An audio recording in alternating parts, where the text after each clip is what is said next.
들어볼까요? 우리 어린 주원이는 좀 어떤 아이였습니까? 제 공연이 끝나고 제가 금쪽 같은 내 새끼를 시작했어요.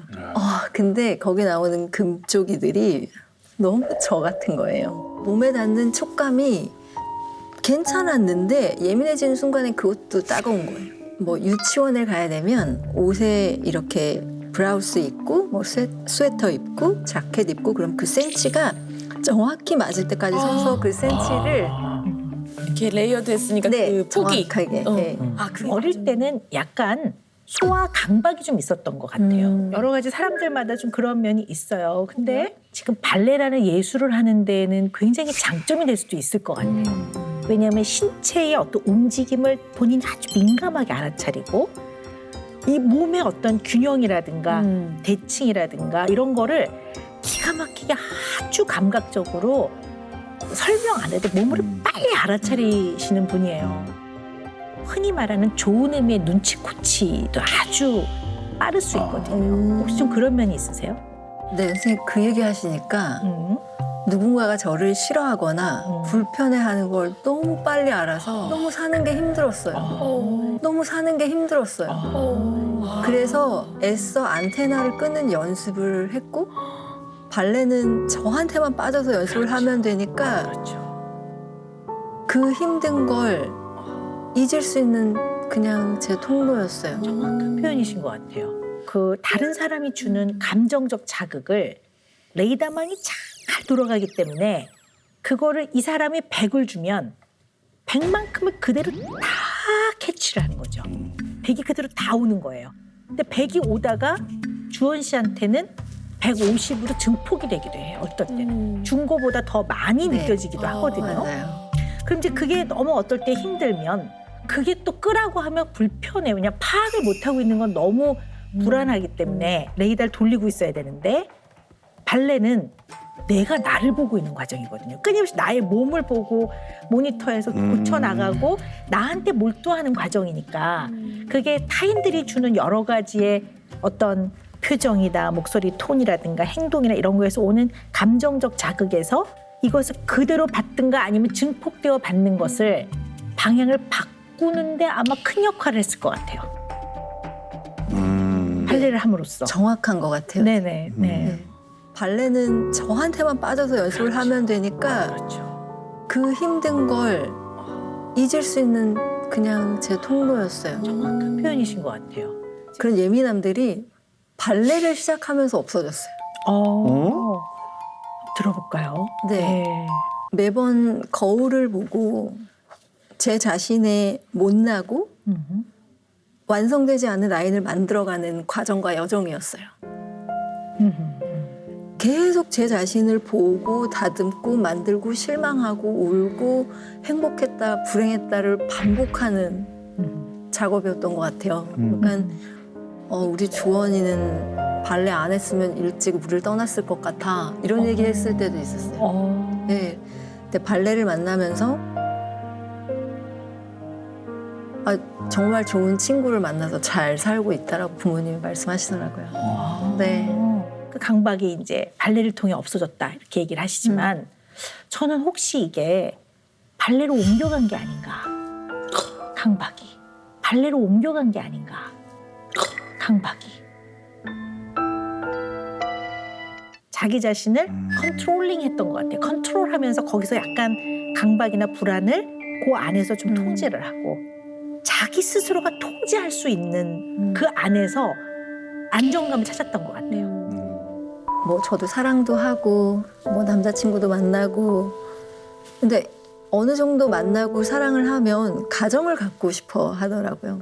저는 3년 후까지 제가 뭘 하고 싶은지 공연이 잡혀 있고 원하는 길이 있는데 아이를 갖게 되면 1년에서 2년 정도는 무대를 포기해야 하는데 그 당시 저는 그 공연이 저한테 너무 소중한 거예요. 그렇게 해서 헤어지기도 했어요. 저랑 정말 친한 저보다 1살 어린 발레리나가 있는데요. 언제쯤인지 정확히 기억 안 나는데 퇴단하기 전에 저랑 전화 통화를 하면서 언니 나 이제 춤 그만출 거예요. 그래서 내가 왜? 그랬더니 저 아기 낳고 싶어요.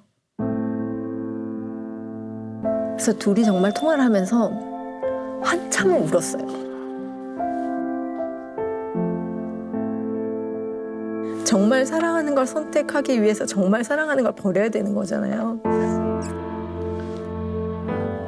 주원 씨가 무대에서 발레리나로 서서 공연을 했던 그 과정에는 너무나 많은 것들을 감내해내셨던 것 같아요. 고통도 감내하지만 또 한 인간 김주원의 삶 속에서 많은 부분을 접어야 됐던 사실은 선택이었던 거죠. 포기라는 표현 전 쓰고 싶지는 않아요. 그렇지만 접어야 됐던 그 수많은 것이 응집되어 있는 마지막 결과물이기 때문에 마지막 결과물이기 때문에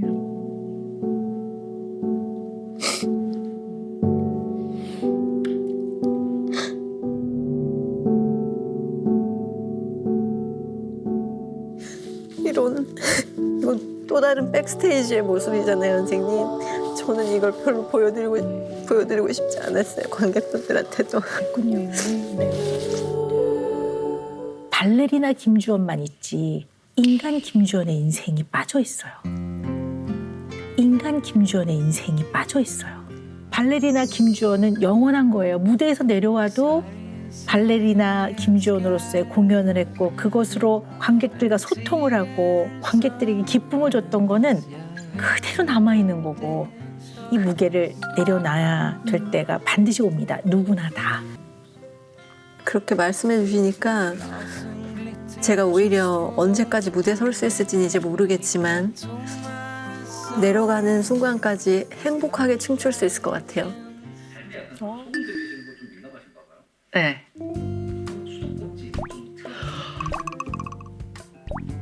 그래서 누가 냉장고 소리 안 나는 냉장고 개발했으면 저 1억 주고도 그 냉장고 살 것 같아요. 평균 평생 많으면 4시간, 요즘은 간혹 5시간. 얼마 전에 좀 깨달았는데 그렇게 사람들이 이렇게 자면 업어가도 모르는 정도로 자는 걸 몰랐어요. 다 저처럼 자는 줄 알았어요. 저는 많은 은행 직원들 손 잡은 적이 있어요. 왜요? 왜냐면 뭘 하다 계속 따가닥 하면 저 죄송한데 펜 놓고 얘기하시면 안 되냐고. 못 잡겠네요 지금. 미소포니아라는 용어가 있어요. 미소스라는 게 이제 약간 혐오감.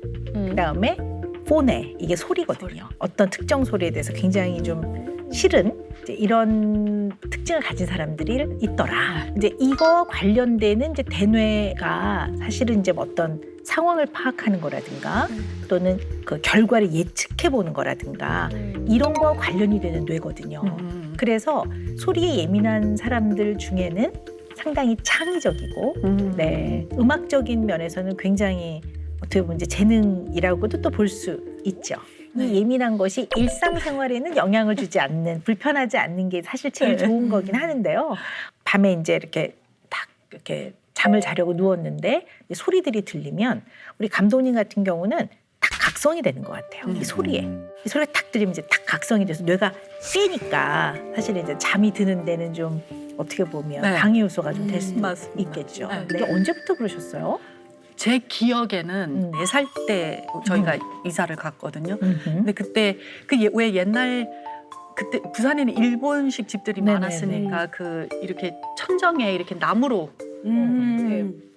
체스보드 그 바둑판처럼 돼 있잖아요. 네네. 근데 그걸 밤마다 세는 게 기억이 나요. 어떨 때는 좀 일상생활에 약간 불편할 때도 있으세요? 그렇죠. 왜냐하면 안 들리는 소리도까지도 네네. 불편해요. 그게 뭐냐면 화요일 아침에 청소차가 와야 돼요. 동네에. 그럼 깨잖아요. 근데 안 와. 안 왔어. 근데 그것까지 감지하고 깨는 거예요. 듣기도 싫은데 그래서 깨는데 또 안 들리면 왜 오늘 안 오지? 왜 안 하지? 오 진짜요? 산불을 끄기 위해서 100번을 왔다 갔다 해도 괜찮아요. 근데 파티하는 애들 실어 날르기 위해서 왔다 갔다 하면 싫은 거예요. 인지적으로, 그러니까 생각으로 납득이 되느냐 안 되느냐가 되게 중요하신 것 같아요. 그래서 논리적인. 그러니까 예를 들어서 사람들이 이제 지방 공연을 가면 이제 큰 방을 잡아서 이제 사람들이 있는데 거기서 공연이 끝나고 왁자지껄 뭘 먹을 때는 공연을 끝냈으니까 여기서는 즐겁게 노는 것이 당연해. 네. 이렇게 이제 인지적으로 납득이 되면 그 자리에서는 떠들고 있어도 잠을 주무시는데. 맞습니다. 근데 예를 들어 싸워 단원끼리 싸우느라고 뭐 어쩌고 저쩌고 어쩌고 저쩌고 어쩌고 저쩌고 그러면 이제 그때는 그 소리가 굉장히 거슬리고 굉장히 이제 불편해지는 거죠. 조금 더 유난히 네. 예민한 것 같아요. 갑자기 무슨 생각이 드냐면요. 우리 교황께서 뭐라고 말씀하셨냐면 이건 이제 뭐 어떤 종교를 갖고 있느냐와는 무관하게 그러니까 본인이 옳다고 생각하는 것들을 향해 나가는 것이 인간의 삶의 행복이다. 뭐 이런 말씀들 하셨어요. 네, 근데 오랜 고민 끝에 나는 이것이 옳아 이렇게 해서 꿋꿋하게 살아가는 것이 이게 삶의 행복이다 이런 말씀도 하셨거든요.